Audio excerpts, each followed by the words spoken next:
everybody, and welcome to this week's episode of The Objective. We have a really fun episode in store for you today. We're going to play a game with some of our favorite things we see on the web every day. Memes. Before we jump into the show, I just want to say a quick thanks to all of our viewers and our subscribers, our commenters, our likers, everybody who supported us. For those of you who are brand new to the channel, this is just our 12th or 13th episode. We've only been around a couple of months, and we already have over 3,500 view hours and 250 subscribers. So thank you all for being at the very beginning of what we think is a really cool show, and it seems like you guys think so as well. All right, as we said, today's episode is going to be a fun little game. And so I've got my assistant who has made up 5 or 6 or 7, I don't know how many different memes, and they've put them on fun little cards. And what they're going to do is they're going to hand them to me, and we're going to look for 3 main things. Those 3 main things that we're going to look for are, 1, what is the message this meme is trying to tell us? It's trying to convince us of something, and that's the first thing we have to identify. What is it trying to convince us? The second thing we're going to look at is that thing real? And if not, how do we find out if it's real or not, right? Third thing we're going to be looking at, are there any logical fallacies employed? So that's what we're going to do. Hopefully this is helpful. My presumption is that you've probably seen some of these memes because Mr. Assistant has told me they've picked some of the more popular ones. So hopefully it'll be fun. All right, Mr. Assistant, are you ready? Yes. Yes. All right. Let's jump in then. First one. I'm so curious. I can't really see much. Let's see what this is. All right, number 1. Let's see. Oh, okay. So I don't know when you're watching this, but when we're recording this is a couple weeks after Martin Luther King Jr. Day in the year of our Lord, 2020. So this meme, yeah, I remember this. This was making its round. So we've got Democrats on the top and Republican, or a bunch of people on the bottom who this meme is telling us are Republicans. So first thing, I think is what it's telling us is that Democrats respect MLK and obviously, and by default, different races, and Republicans are gun hungry, non-respectful racists. I think is what this is telling us. Okay, so is there evidence in this meme to prove that? No, there's no evidence here that suggests that every Democrat ever is completely respectful of Martin Luther King Jr. as well as all people of color. And likewise, there's no actual evidence here that suggests that all Republicans are gun-toting, hateful people. So that's the message this is trying to say, and it doesn't look like there's any evidence to prove that. If you wanted to decide for yourself whether or not this was true, the easiest way would just be to do a research project or make an experiment. So that would be the second question. What would you need to actually explore this? You would need to maybe look at surveys to see how different parties view different races. I would look at surveys. I would start with maybe Gallup. Real Clear Politics has a bunch of surveys. That's where you could find that out. You could also look at gun registries. Maybe that won't tell you racism, but it will tell you who has more gun likes, right? Who is a heavier gun culture. So start with those to see if this is actually true or not. We don't know the answer. If this is something that's really important for you, that's how you would figure it out. Number 3. Okay, so this is a prime example, no pun intended, of priming bias.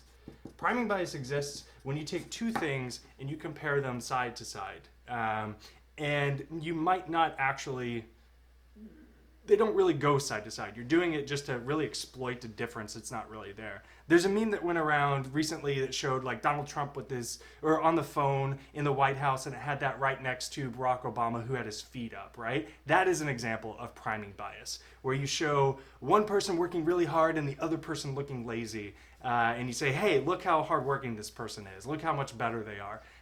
And that might not be the case, right? There's no evidence there, but that's priming bias. Mr. Assistant, do you have the next one? Yes, I do. All right. The survey says, okay. Let's get this lined up. All right. People who don't want a border wall, we got drug cartels, MS-13, drug smugglers, and Democrats. Okay. So what is this trying to tell us? It looks like this is trying to tell us that only bad people oppose a border wall. And by default, Democrats. So I think we're being told here that Democrats are bad people because they oppose a border wall. Okay, so a couple things here. One, just like the other memes we've looked at and are probably going to look at, there's no evidence to that. There's no evidence that Democrats are bad. There's no evidence that a border wall is good. There's no evidence that Democrats are in the same equivalent as drug cartels, MS-13, or drug smugglers, right? So this meme in itself does not prove anything. And all memes most likely do not prove anything. Okay, so, but if you wanted to actually explore this, because that's the second thing we're going to look at, number two, if you wanted to explore this, what would you look into? I would say you would look into, one, do Democrats actually oppose a border wall? I don't know if they do or don't.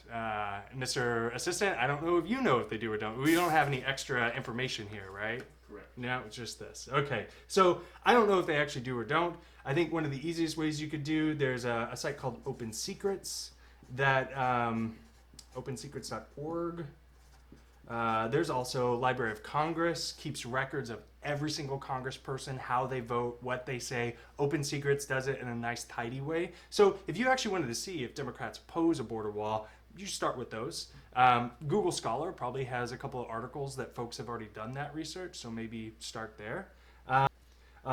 Third thing, were there any logical fallacies here? Yes, there were a couple. One, this is a prime example of inductive reasoning. Inductive reasoning, if you haven't watched our TV Sleuth episode, I think it's episode 4 or 5, it talks about inductive reasoning quite a bit. So definitely give that a view. If my quick summary here doesn't make sense. But in very short, inductive reasoning is where you take a bunch of very specific examples and apply it to a large group, right? So if MS-13 opposes a border wall and drug cartels oppose a border wall and drug smugglers oppose a border wall, you could suppose with inductive reasoning that anybody that opposes a border wall is just as bad. And that's a faulty way. That's a faulty way of logic because it's not true. And if you watch the TV Sleuth show episode, you'll know that deductive reasoning is the only type of logic that is 100% accurate all of the time. So anyway, so inductive reasoning, as far as logical fallacies, there's an appeal to emotion. That is a logical fallacy, is where you throw logic aside and just go straight for the jugular, right? Go straight for scare tactics or sometimes they're happy, right? Sometimes it's love, sometimes it's feel goods, but most of the times it's scare tactics. So that's your appeal to emotion. What else? The straw man fallacy. Straw man is where you hold up a really poor example of the argument you're fighting and knock it down because it's easy to knock down, right? So if you can say, I hate Republicans because of the Republican I saw the other day who shot up a bunch of people, right? That's a straw man fallacy. You took the easiest example to hate or to dislike or to disagree with and used that as why you can. So here is a clear straw man, right? Nobody likes MS-13. Nobody likes drug cartels. But they don't really represent everybody who opposes a border wall or opposes whatever this is trying to go after. All right. We got another one? Yes, we do. Bum, bum, bum, bum. Oh, shit. You're on your own now, pal. I'm on my own. All right. Okay, so we've got... All right, the difference between pro-Trump and anti-Trump rallies. Look at all the correctly spelled signs. What are we trying to take away from here? I think we're trying to take away that pro-Trump folks are not educated or ignorant, right? I think that's what this meme is trying to tell us. So, as always, is there any evidence to that? Again, no evidence here. Hopefully this part gets cut out because that's going to be a refrain this entire time. There's no evidence at all. So you can't walk around knowing this is truth just off of this meme. If you don't take anything else away from this episode, know and remember that. All right, so number one, pro-Trump equals not educated people. Two, how would you actually find this out? Again, I would say look at surveys. You could do Gallup. And what you're looking for are... Maybe Gallup has it. I don't know. Maybe Google Scholar, start there and look at one of the pieces of evidence that we do collect quite a bit are education levels. So I don't think many surveys actually collect IQs of folks, because most people don't know their IQs, but they do know education levels. So that might be a place where you start. I think I would like to give a little warning here, though, that there are some states that tend to have lower levels of education, right? Not as much bachelor's degree, not as many master's degrees. And I think you would be starting a whole new set of logical fallacies if you went real quick and said, hey, look at these states, they only graduated high school, and these states of this that usually vote for this party didn't. You know, they usually have their masters. So I think be careful of that when you do if this is something you want to explore, but at least it's a good place to start to see whether folks are more educated. I think the really dangerous thing with this meme is taking it a step further, which is pro-Trumpers are not educated, therefore we shouldn't even be listening to them at all. And that, I think, is the crux here, right? Just because someone is not educated does not mean that their values are less important than educated folks. I think that's a really important takeaway from this meme. All right, 3 logical fallacies that were employed here. So, first one would be anecdotal fallacy. Anecdotal fallacy is where you take an anecdote, one example of something, and use that to prove your case, right? So this person might have seen one incorrectly spelled sign and thought, hey, look, all people are idiots. Okay, that's a big leap, right, from the two. So that's anecdotal, right? Anecdotal, take this one anecdote and use that to make up my mind. That's not how science works. That's not how truth works. Second, I think, would be genetic fallacy. Genetic fallacy means that you disregard a piece of information because of where it came from, right? So a classic example is you disregard the testimony of a criminal in court because they are a criminal, right? And we don't do that. That is not how you find the best truth. It may seem like it makes sense, and there's probably several viewers saying, well, yeah, you know, don't trust them. Trust the lawyer or the preacher. But in actual truth, you never know. So just disregarding someone because of where they came from, because of where that information came from, is not the best way to find objective truth. So disregarding an opinion of someone, or maybe even a fact that someone provides you simply because they don't speak correctly or use the correct grammar, is an example of that genetic fallacy. All right, I think we've covered this to a fair amount. We got more? Yes, we do. All right. I think you're going to like this one. All right. All right. Oh, this one feels heavy. Okay. All right. So this one. Let's get it to where everybody can see it. Okay. So these, you know I hate these, right? That's why you've included this, I bet. Okay. So what we have here is we have Adolf Hitler compared to Bernie Sanders. How many? I don't know how many more we have, but there's also one of these floating around that's like Adolf Hitler against Donald Trump, and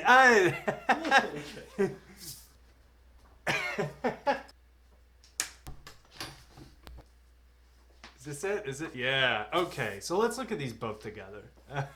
Okay. So these two memes right here, we've got Bernie Sanders is Adolf Hitler and Donald J. Trump is Adolf Hitler. Yeah, this one's saying Bernie Sanders is Adolf, this one's saying Donald J. Trump is Adolf, and how are they doing it? They are adding examples, right? So because Adolf Hitler believed state power would fix Germany, and so does Bernie Sanders, they must be the same. And because Adolf Hitler proposed mass deportations and Donald Trump proposes mass deportations, they must be the same. Okay. A couple things wrong here, and we're actually going to do this in reverse because these are so fallacious. I despise these. So the first thing here is this is another example of inductive reasoning. And again, inductive reasoning is where you take specific examples and try to draw a bigger conclusion, right? Adolf Hitler did A, C, and F, and Bernie Sanders does things similar to A, C, and F, so they must be the same, right? That is inductive reasoning. I'm doing probably not a great job of describing it, but that is essentially what it is, right? I'm going to take these specific examples, and I'm going to say anybody that does these specific examples is a fascist, right? I'm going to take these specifics and draw a larger conclusion. And then the next time I see someone that does those three things, I'm going to conclude that they are a fascist. right? They've done the same thing here with the Donald Trump one. Adolf Hitler was these things, therefore I'm going to conclude anybody doing these things is a fascist, period, the end. So the next time I see someone doing similar to those things, my conclusion is that they are a fascist. Now, Bernie Sanders may be a fascist, Donald Trump may be a fascist, right? And they may be doing the exact same things as Adolf Hitler, but this is not going to prove that, right? So if we wanted to prove this, we would find out how we define Adolf Hitler. He did a lot of things, a lot of terrible things. So we would define what actually overall what he did. He led a country, he caused lots of deaths, he started a war. So if you actually wanted to prove that somebody is doing the exact same thing as Adolf Hitler, you would have to write out all the things he did and then find somebody else that did it. In actuality, you're not going to find somebody that does the exact same things of him. Fine. Maybe you actually want to prove that they are just fascist leaders. That's a little bit easier. So then you can just find the definition of a fascist. What does a fascist leader do? Find that definition. And what you don't want to do is just find bits of evidence that fit that, because that would be confirmation bias, which you know we hate here. You know we hate, Mr. Assistant. We hate it here. We don't want that. What you want to do then is find the definition of what a fascist is and then start exploring all of our leaders and see who fits it the best. That is the way. In true science way, if you wanted to prove that Bernie Sanders was a fascist, you would start out by proving he is not a fascist. And the same thing with Donald Trump. In true science, the way you prove something or support something is by trying to prove the opposite. And if you can't prove the opposite, no matter everything you try, then it stands to reason that your initial suggestion at least has some truth in it. That's how science works. So if you wanted to prove that Bernie Sanders was a fascist, start by proving he's not a fascist.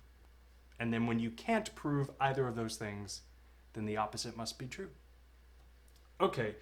There's also another fun, I don't know if this will make the final cut or not, but there's another fun fallacy here called the Texas sharpshooter. And I just love it because of the name. I think it has like a more clinical name, but this is the name that I like and use. The Texas sharpshooter.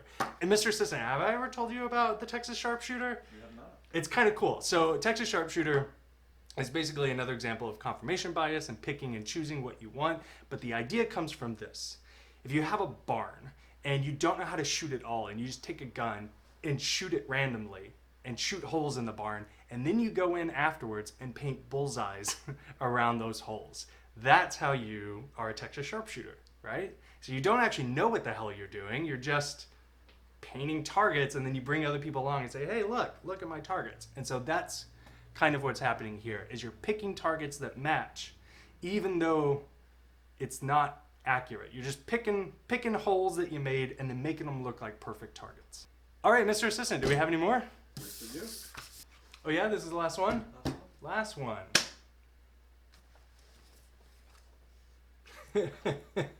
All right. So I did ask Mr. Assistant to make a nice one for the final one here. And this is a pretty good one.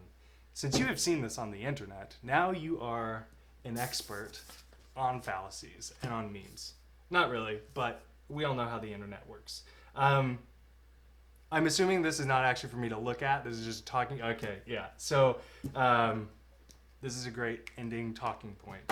So there's a couple follow-ups here. First, I hope you enjoyed the episode. We both hope that this has been fun for you. But I think this meme here kind of sums it up, that you shouldn't take what we're saying for granted. What we want from our followers, our subscribers, our viewers, our commenters, somebody that finds us 2 seconds and leaves. What we want is to provoke curiosity and thought.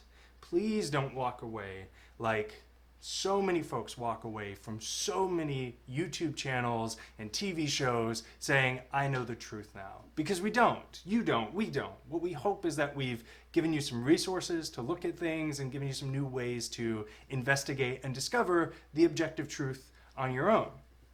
And yeah, that's what we've got. Thanks everybody for listening. As always, we do produce a new video every single week. Sometimes it's later in the week, sometimes it's earlier in the week. And a lot of times they have to do with very topical subjects. We did a whole series on the impeachment, which is now over. As things continue to break, we will continue to address them because that's the whole point, is to address topical things and figuring out how to use objective truth to discover them and how to find the objective truth in those things. So if you want to stay abreast of us, if you want to see every episode, subscribe, and then don't forget to click the little bell. That little bell will make sure that you get a notification when our video goes live. That's it. We don't spam you or anything else. All right. Thanks, everybody. Have a great week. Be kind to yourself and to everybody around you. All right.